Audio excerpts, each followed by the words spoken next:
Tremendous.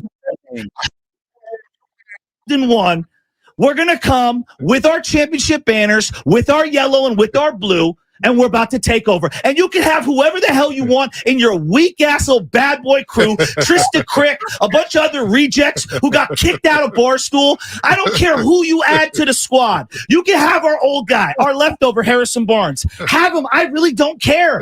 We didn't have room for Barnes because we were bringing in Kevin Durant, because we were hanging banners.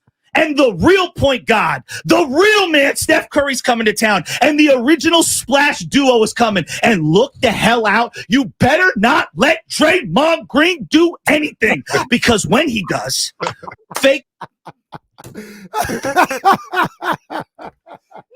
When he does, this is where we're at right here. When he does. Bro, Jesus, man. Bro. I'm all worried. he said was Chase Center looked like a dental office, man. And he goes, so well, listen, brother, we're coming up there to that credit union, brother, with the blue and gold, brother. Not the what he said, the red and yellow, the blue and gold, brother. Wild.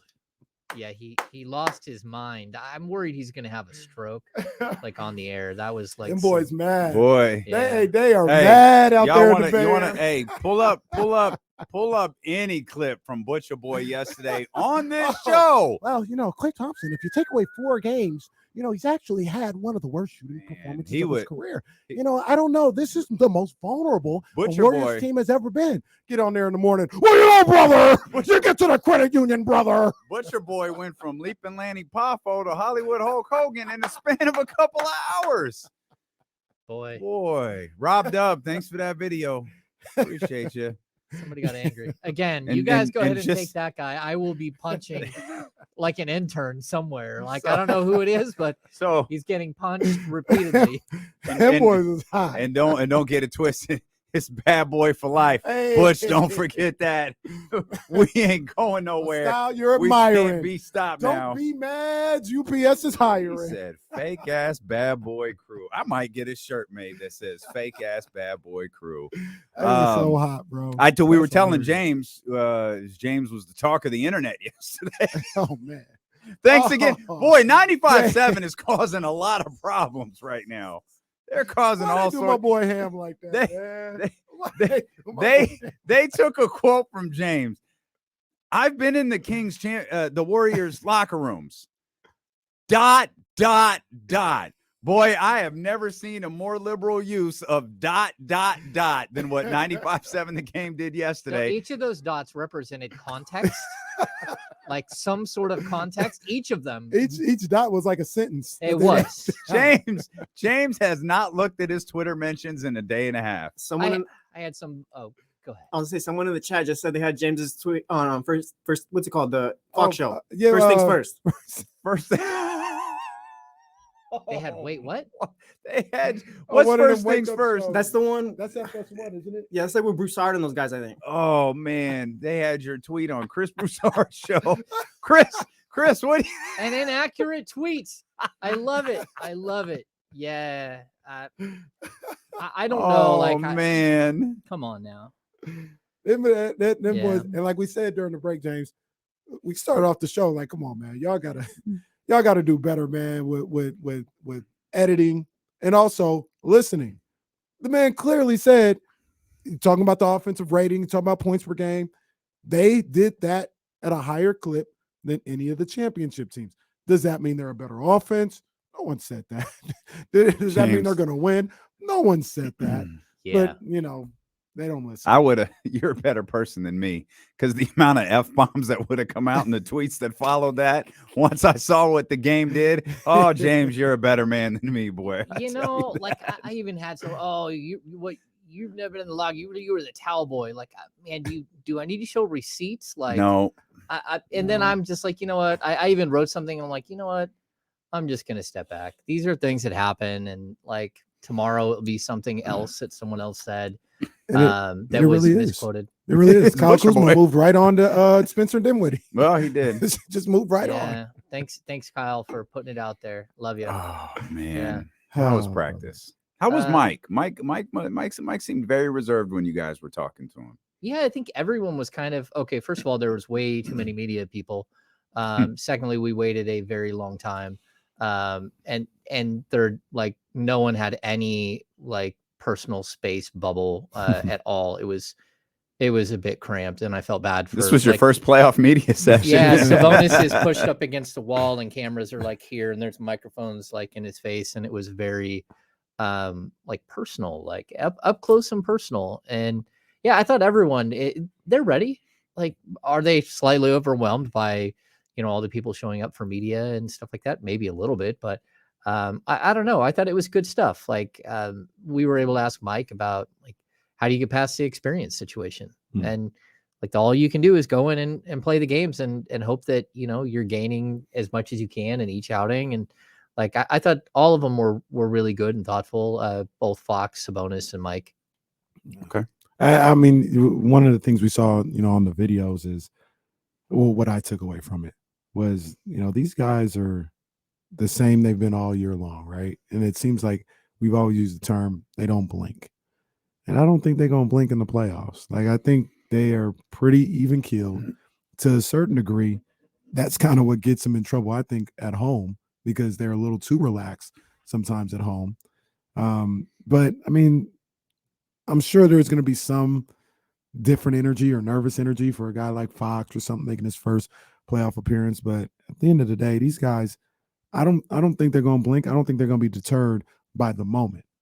Does that mean they are going to be? I don't know, but it's not going to be because the moment was too big or was just too different or anything like that. They're pretty even keeled, man. I hope so. Like we've seen them come out on their home floor in big games that were meaningful and have a letdown. Like we've seen that in the last 3 weeks. We've seen it, right? But what if the team that showed up against the New Orleans Pelicans, if that's the team that shows up in game 1, then this is a full-fledged series. This is going to be a knockdown, drag-out battle.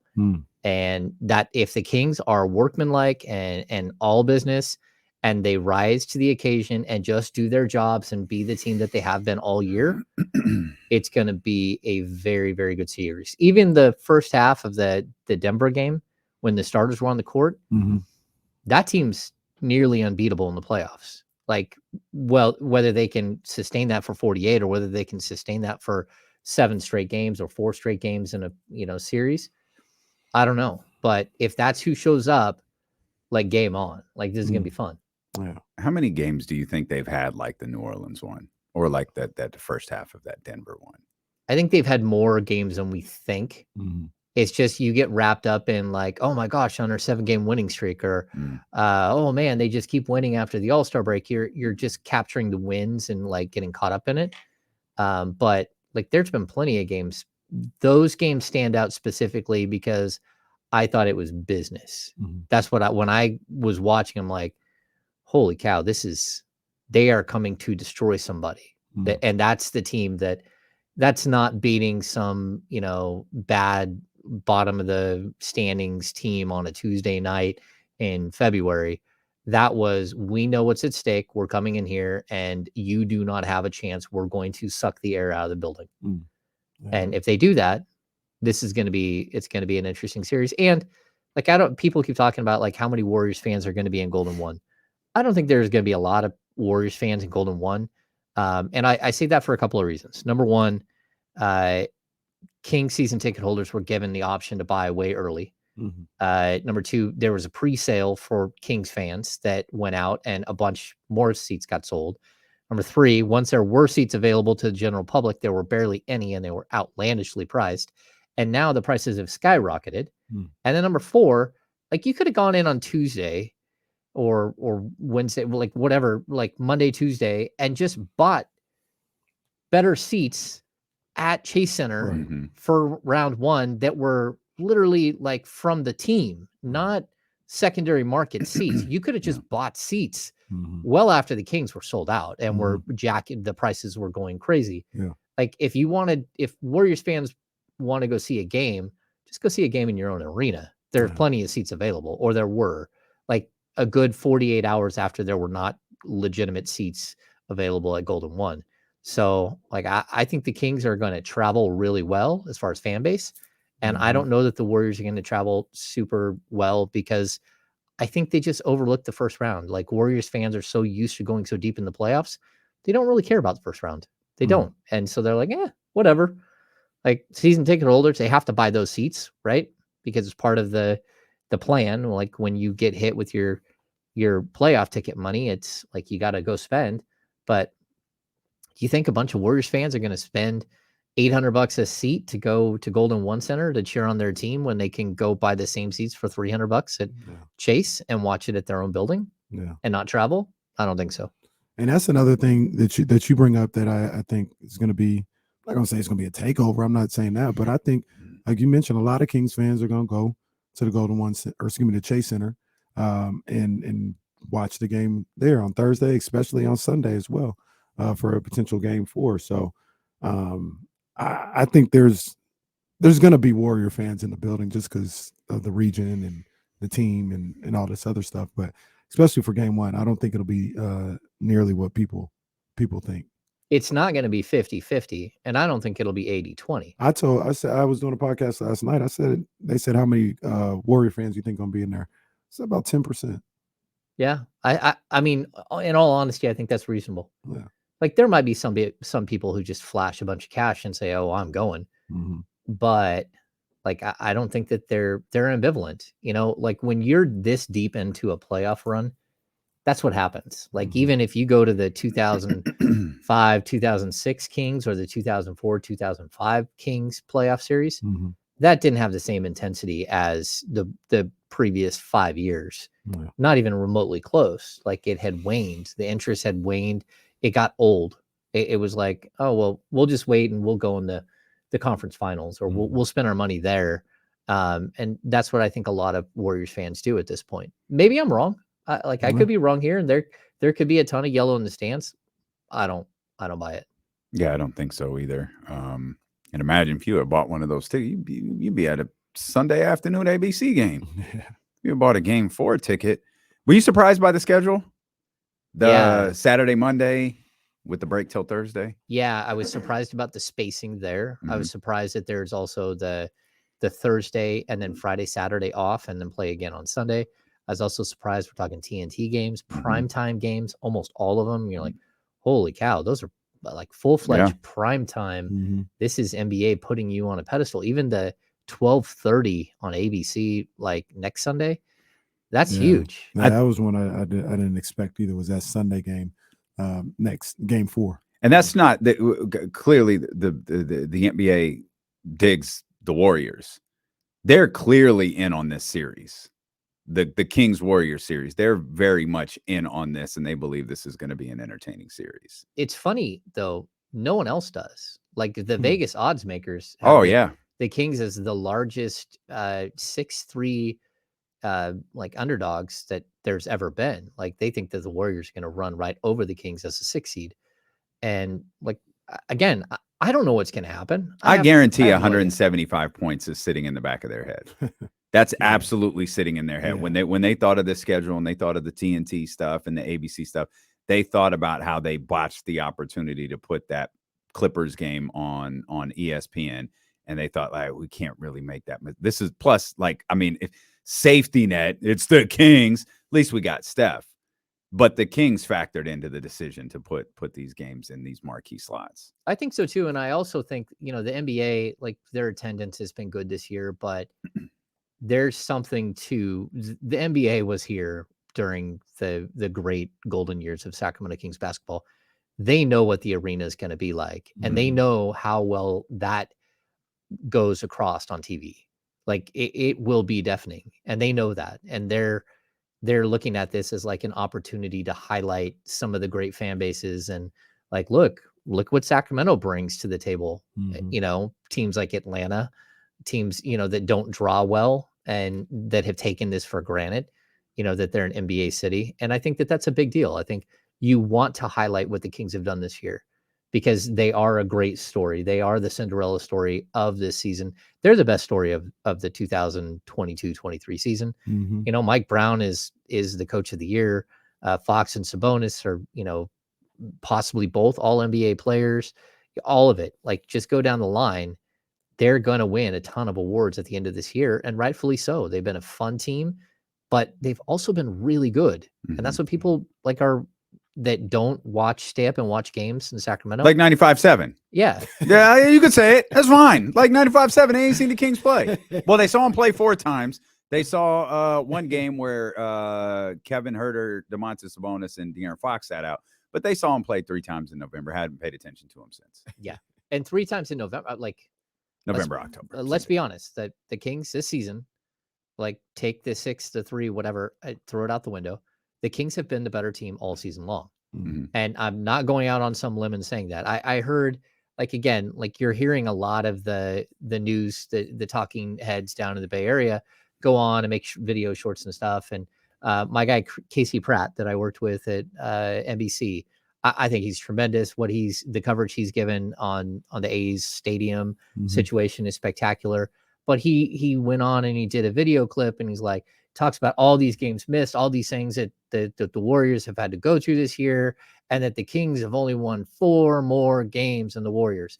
It's like, well, dude, because the Kings didn't have to win any games in the last 2 weeks, Right. and your team did, because they were hanging on by a thread. Right. So let's not act like it's like the disparity between wins and losses. The Kings shut guys down in like 4 of the last 6 games, completely shut them down. And they didn't win those games because of that. You know, the reason why they lose 3 in a row to end the season is because they didn't play anybody.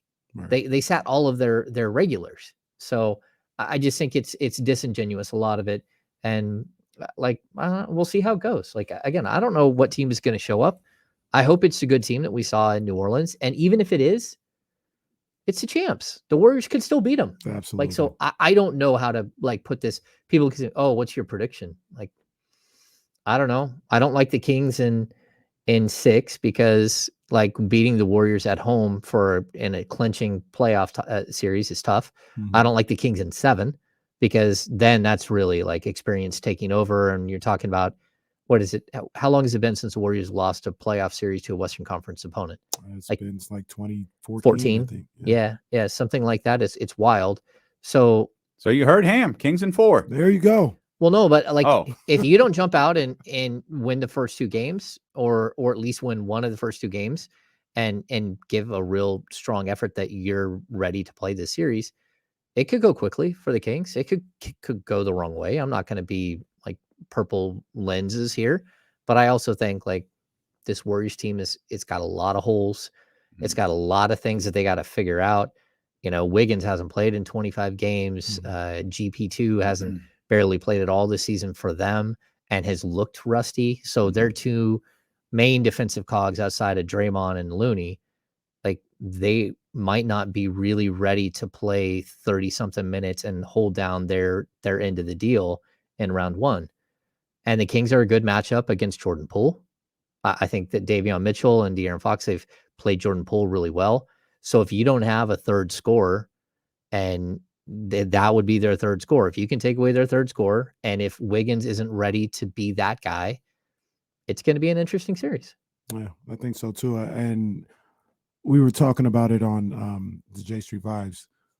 The Warriors are a good matchup for the Kings in the sense of all that stuff that we've talked for months about.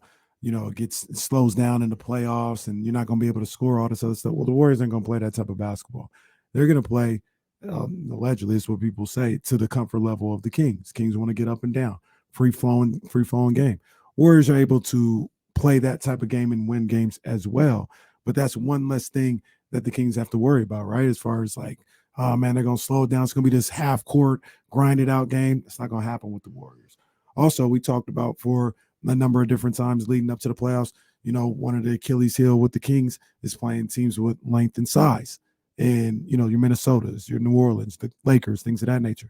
That's not what the Warriors are. The Warriors, they're tough, but they're not rim protectors like that. Like Looney and Draymond, that's about all they got. And then if one of those guys go into foul trouble, now it's really a march at the bucket.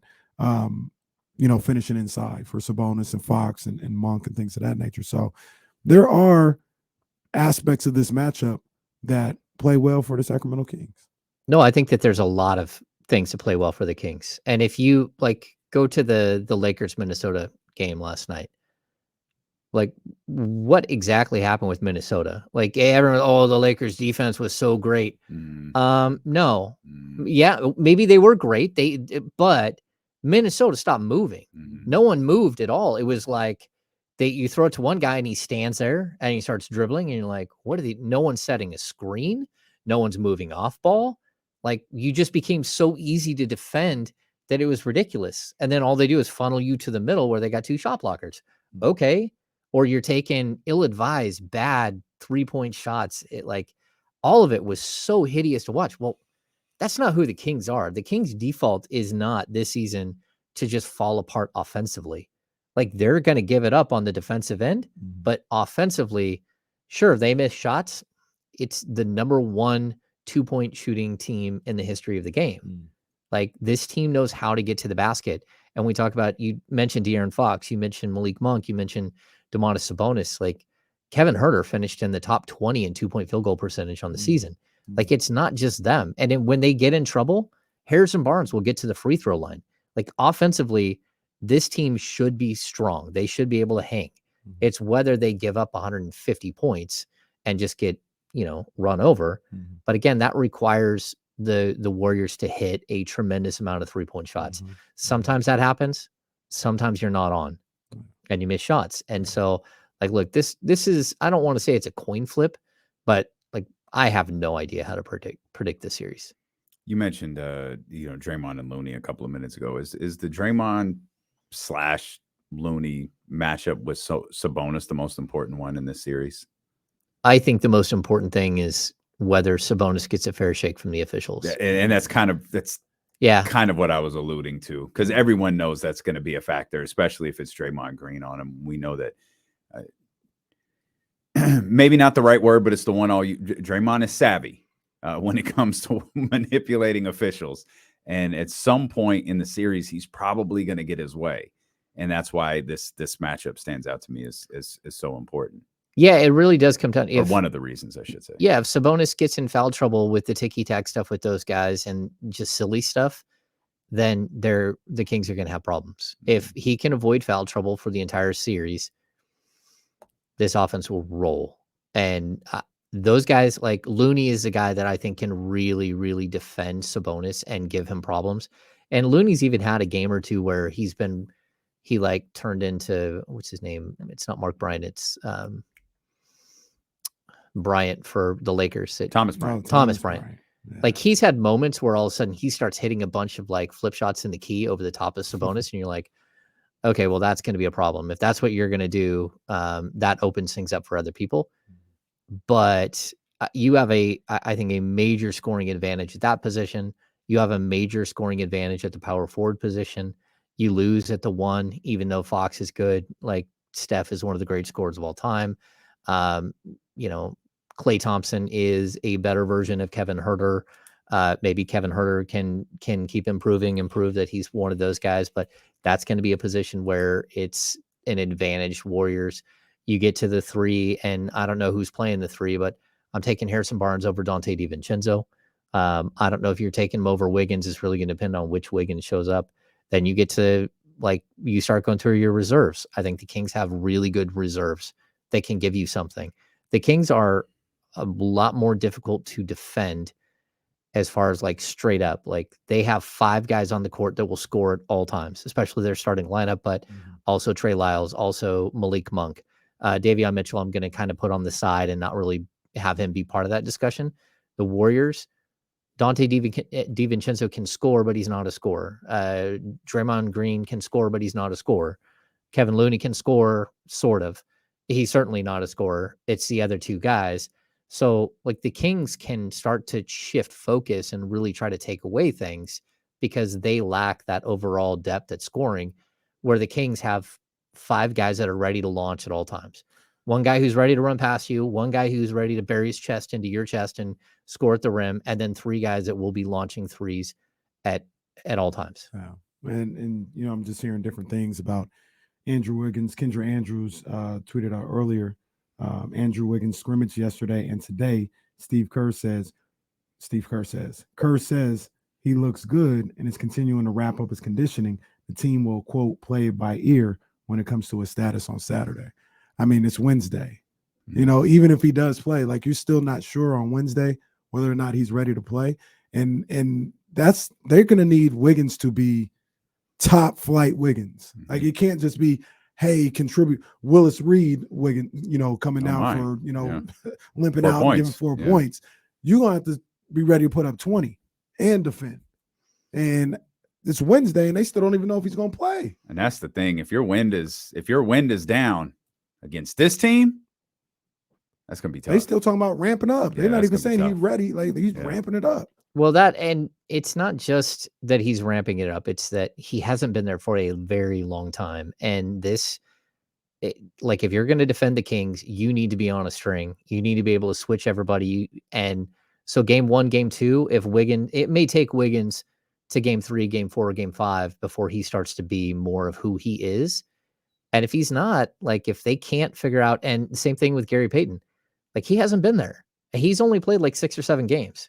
Like, he is not in tune. And he was there last year. He was there with a completely different bench. The second unit was completely different. So those are things that you're going to have to look out for. Like, can Kuminga be an X factor? Is there going to be 1 or 2 games where Jordan Poole just destroys you? Probably. Those are things you have to look out for. But again, I think the Kings have some pretty good matchup problems. And I also think that they present matchup issues that the Warriors don't really have an answer for as well. They have to have Andrew Wiggins. I know it's the Warriors. I know it's the defending champions. They have to have him to win this series. If he's not there, I don't think they're beating the Kings. You go a step further. I think you said this. It might not have been you. It could have been someone else. Like, Andrew Wiggins needs to be the second best player on the team. Yes. That's a tall ask, though. They have to be prepared for that not to be the case. They have to be. He's been, like you just said, James, he's been gone for 2 months. Yeah. They can't go into this series believing Andrew Wiggins is going to be their second best player. They have to.